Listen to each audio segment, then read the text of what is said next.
would he have agreed to a commitment to extend the community's powers to other supplementary sectors of economic integration without having any definition of what they are? Would he? Because you would have thought he would from what he said. One of them was that the Commission wants to extend its powers and competence into the area of health. We said no, we weren't going to agree to those things. And what he says, he sounded as if he would, for the sake of agreeing, for the sake of being little Sir Echo and saying me too. Would he have agreed to extending qualified majority voting within the Council, to delegating implementing powers to the Commission, to a common security policy, all without any attempt to define or limit them? The answer is yes. He hasn't got a clue about the definition of some of the things he is saying, let alone securing a definition of others. Now, with regard to some of the particular questions that he asked, on the Soviet Union, the question of support is to wait until the IMF report is received. That is coming at the next summit. With regard to unity, it wasn't we who stopped unity on agriculture. It was France and Germany. Had he even read the statement, which he has before I come in, he would in fact have heard that. Had he even listened to it when I gave it, he would have known that it was François Mitterrand who said that he would not, in fact, agree to the Commission's proposal.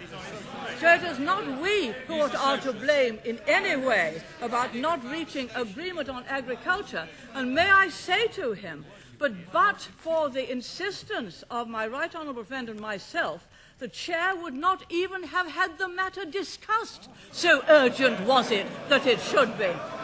I told the chair over a week ago that if the farm ministers did not reach agreement, we must discuss it, and I wrote to him. He did everything he could to see that a matter so urgent was not discussed. We succeeded in getting it discussed. With regard to his strictures about economic and monetary union, that phrase was agreed to by the European community before we went in. It is one of those things which we inherited. It was agreed in 1972. When it came to defining it, we went in 1973. And I had really understood that most honourable and right honourable members opposite were actually in favour of being in. But I wonder today if they're changing their stance just for the sake of various debating points. With regard to our Commissioner Leon Britton, he is, of course, a member of the Commission. He is a loyal member of the Commission. Yes, the Commission does want to increase its powers. Yes, it is a non-elected body, and I do not want the Commission to increase its powers against this House. So, of course, we are differing. Of course, the chairman or the president of the Commission, Mr. Delors, said at press conference the other day that he wanted the European Parliament to be the democratic body of the community. He wanted the Commission to be the executive, and he wanted the Council of Ministers to be the Senate. No. No.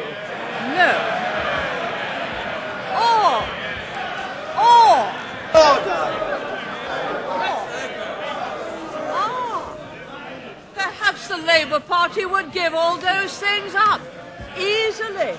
Perhaps they would agree to a single currency, to total abolition of the pound sterling. Perhaps, being totally incompetent with monetary matters, they'd be only too delighted to hand over the full responsibility, as they did to the IMF, to a central bank.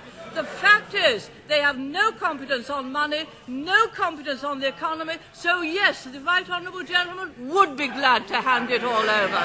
But what is the point in trying to get elected to Parliament only to hand over your sterling and to hand over the powers of this House to Europe? Perhaps the right honourable gentleman will understand his brief a little bit better next time. Mr. Nicholas Ridley.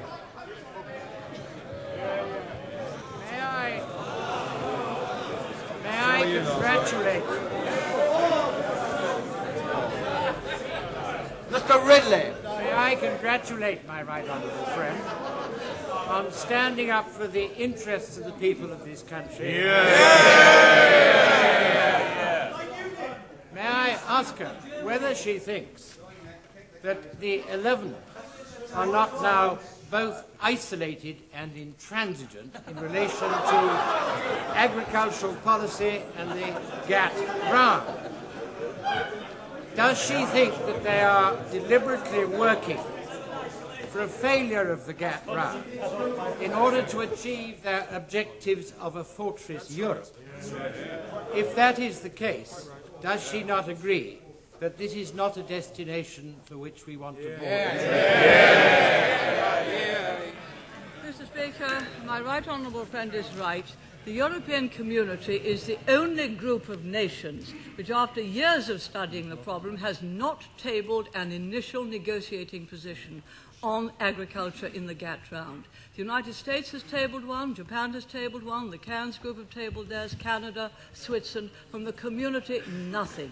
And it really is a disgrace that we haven't even been able to agree on a negotiating position, let alone start to negotiate with all the other groups by between now and the end of the year. Yes, I agree with my right honourable friend that several countries in the community are highly protectionist, that the common agricultural policy is a protectionist policy, but we were trying to produce the protectionism, first because it would help the third world, secondly because it would mean that we do not have export subsidies and take therefore business away from other countries, and thirdly because we in this country do believe in open trade. It is serious.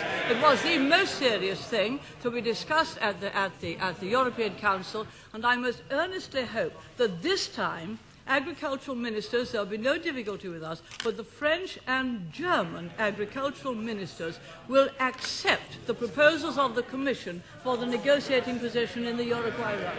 Ashton. Mr. Speaker, does the Prime Minister realise how welcome it was that we heard in her statement that she has at last been forced to admit that the hard ECU proposal can be a transition mechanism to a single currency? Would she congratulate both her Chancellor and her Foreign Secretary in levering her forward towards reality on that matter? Does she realise that that is good news for Britain? But does she realise how much bad news for Britain it was in her performance at Rome? Does she realise that she has, in a single meeting, isolated this country in Europe, weakened our voice in Europe, divided her cabinet, and betrayed this country's long-term best interests? Mr. Speaker, does the Prime Minister realise that if she faced a Labour Party which was not equally divided, equally muddled, equally confused on this matter, she would today face a motion of no confidence in her failure at this historic moment? Does she realise?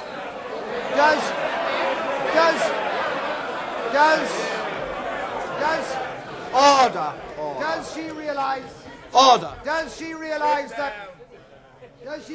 that for as long as she hangs on to power, so long will Britain be held back from its future? That she no longer speaks for Britain, she speaks for the past. What rubbish. Oh dear, Mr. Speaker. It seems as if there must be quite a lot of late parrots in cloud cuckoo land. If the right honourable gentleman can come out with that stuff. Of course, if you have a parallel